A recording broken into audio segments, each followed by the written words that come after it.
maka seyogyanya mereka tetap dihormati, mereka tetap diagungkan. Nah, kenapa diagungkan? Liqarabatihim min Rasulillahi sallallahu alaihi wasallam, karena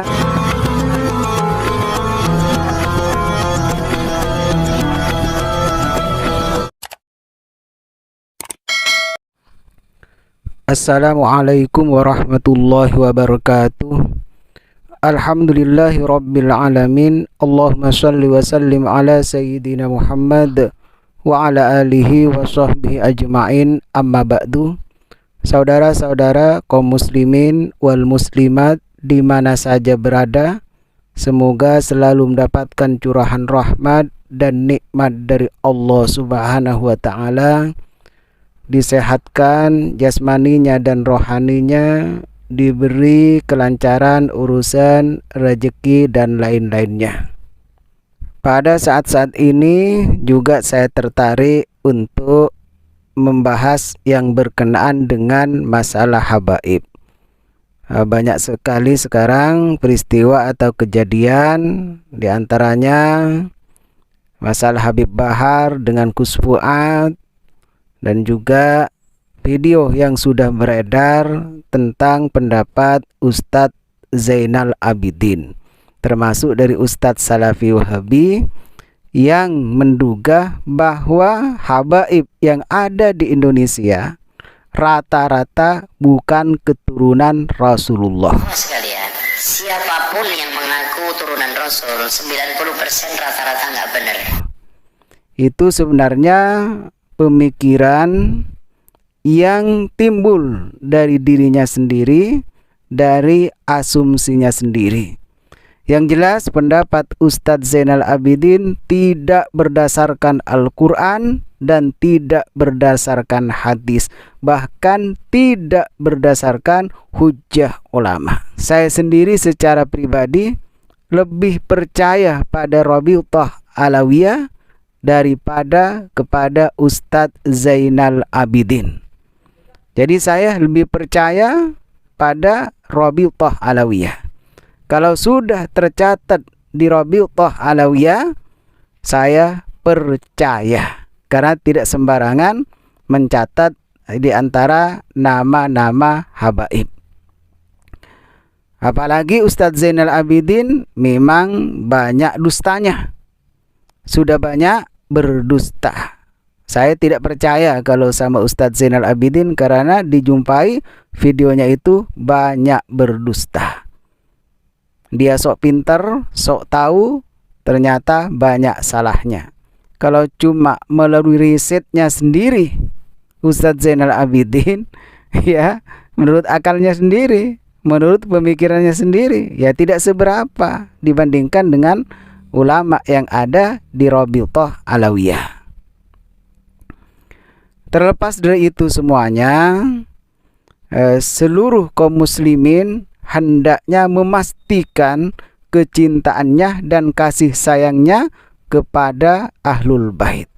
Jangan mengikuti pendapat Salafi Wahabi yang memang sulit untuk menghormati dan memuliakan para habaib. Kita sebagai aswaja, orang-orang Ahlus Sunnah wal Jamaah, wajib mencintai Ahlul Bait dan memuliakan Ahlul Bait. Sekarang bagaimana jika ada di antara Ahlul Bait atau ada dari kalangan habaib ternyata berperilaku menyimpang dari apa yang dicontohkan oleh Rasulullah? Sikap kita bagaimana? Menurut Sayyid Abdullah Al-Haddad menghimbau kepada kita, mereka tetap dihormati. Jadi mereka tetap dihormati.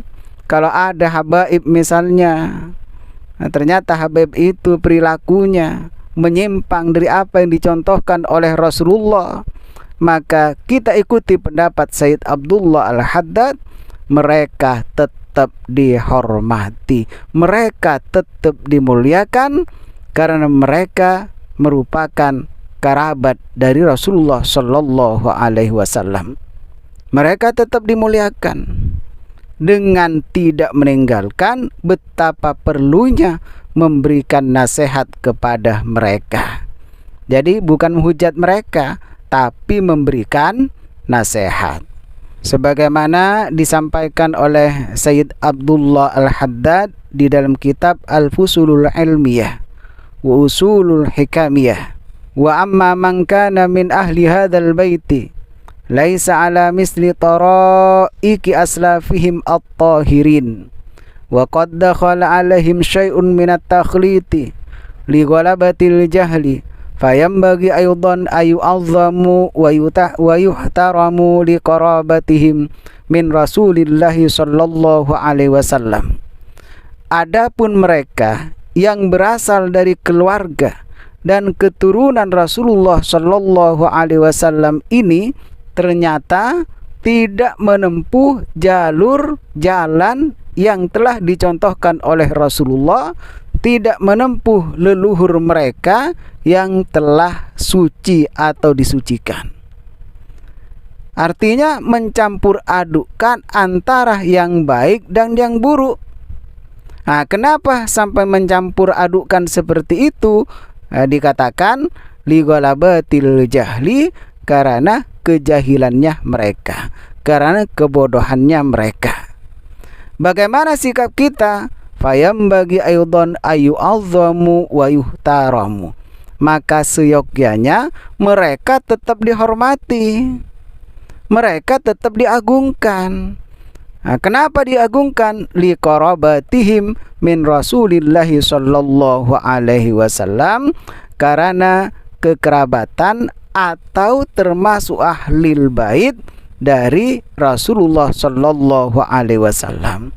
Dari ibarat itu, dari dasar itu dapat kita pahami bahwa di tengah-tengah masyarakat tidak menutup kemungkinan ada dari ahlul bait yang berperilaku tidak sebagaimana yang dicontohkan oleh para leluhurnya, khususnya tidak berperilaku sebagaimana yang dicontohkan oleh Rasulullah sallallahu alaihi wasallam. Maka sikap kita, terutama orang-orang yang berilmu, menurut Sayyid Abdullah Al-Haddad, menghimbau kepada siapapun yang memiliki kapasitas keilmuan untuk tidak segan-segan memberikan nasihat dengan tetap bersikap hormat dan cinta kepada mereka. Jadi diperbolehkan bagi orang yang punya ilmu, bagi ulama, untuk memberikan nasihat kepada mereka,